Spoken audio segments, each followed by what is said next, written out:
ये राजनीतिक फंक्शन बन गया है। आरएसएस ने, बीजेपी ने चुनावी flavour, election flavour, political flavour दे दिया। हम सब धर्मों के साथ कांग्रेस पार्टी से जा सकता है। मैं अपने धर्म की फायदा उठाने की कोशिश नहीं करता, मुझे उसमें इंटरेस्ट नहीं। ये मेरे लिए हिंदू धर्म है, इसको अपनी शर्ट पे पहनने की जरूरत नहीं। Open to all religions, all practices. Even the authorities of the Hindu religion, the biggest authorities of the Hindu religion, have made their view public about what they think about the 22nd January function, that it is a political function, right? So it is difficult for us to go to a political function which is designed around the Prime Minister of India and designed around the RSS. We made it clear that whoever would like to visit the Ram temple, among our partners, among our party, is more than welcome to do it. It's difficult for us to visit on the 22nd and say that, you know, this is a Prime Minister's function, this is a RSS function, and we are going to go. It's not possible. Rahul ji, क्या 22 तारीख के बाद आप जाएंगे राम मंदिर में दर्शन के लिए? तो ये राम मंदिर 22 तारीख का फंक्शन जो है, ये राजनीतिक फंक्शन बन गया है। हिंदू धर्म के जो हमारे लीडर्स हैं, जो अथॉरिटीज हैं, उन्होंने कहा है कि वो नहीं जा पाएंगे क्योंकि ये राजनीतिक फंक्शन बन गया है। आरएसएस ने, बीजेपी ने 22 तारीख को एक चुनावी flavour, election flavour, political flavour दे दिया है। इसीलिए कांग्रेस प्रेसिडेंट ने इनकार किया वहां जाने का। जहां तक धर्म की बात है, हम सब धर्मों के साथ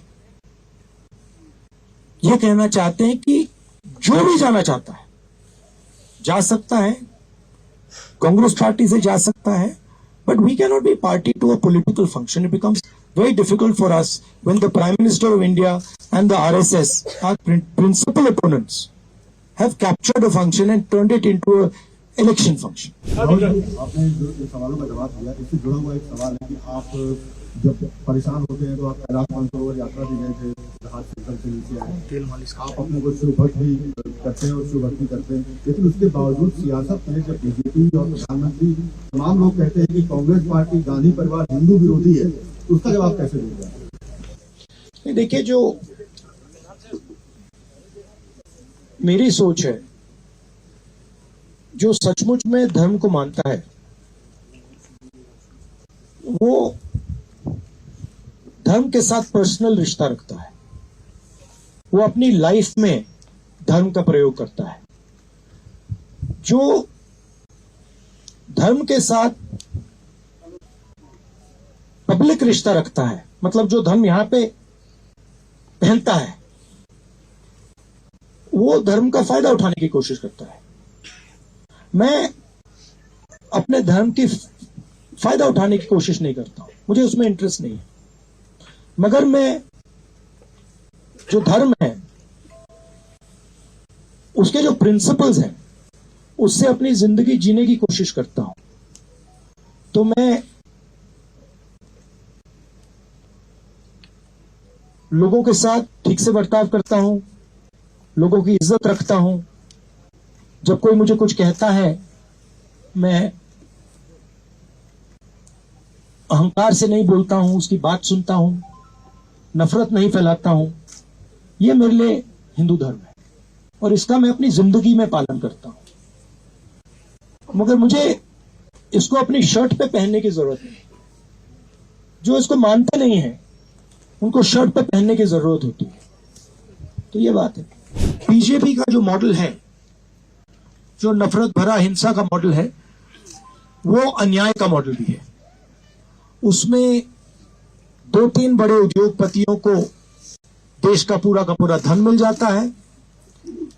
जो ब्रॉड हमारी कम्युनिटीज हैं, सोशल ग्रुप्स हैं, दलित हैं, आदिवासी हैं, ओबीसी हैं, उनका पार्टिसिपेशन नहीं होता है। मैंने उदाहरण दिया, 90 अफसरों का मैंने उदाहरण दिया। और पूरे देश में इस बात को एक्सेप्ट की गई कि हिंदुस्तान की सरकार को जो ओबीसी हैं, दलित हैं, आदिवासी हैं, वो चलाते ही नहीं है। तो ये इश्यूज उठाई जाएंगी, बट मेन चीज हम रखना चाहते हैं कि जिस प्रकार से देश में अन्याय हो रहा है, इस अन्याय के बीच में और नफरत और हिंसा के बीच में लिंक है। अन्याय से नफरत बढ़ रही है, हिंसा बढ़ रही है, और बीजेपी आरएसएस का लक्ष्य एक्चुअली चुने हुए लोगों को हिंदुस्तान का पूरा फायदा, पूरा का पूरा धन पकड़ाने का है। तो ये हम न्याय यात्रा में थोड़ी डिटेल में स्टेट वाइज हम ये बात जनता के सामने रखें।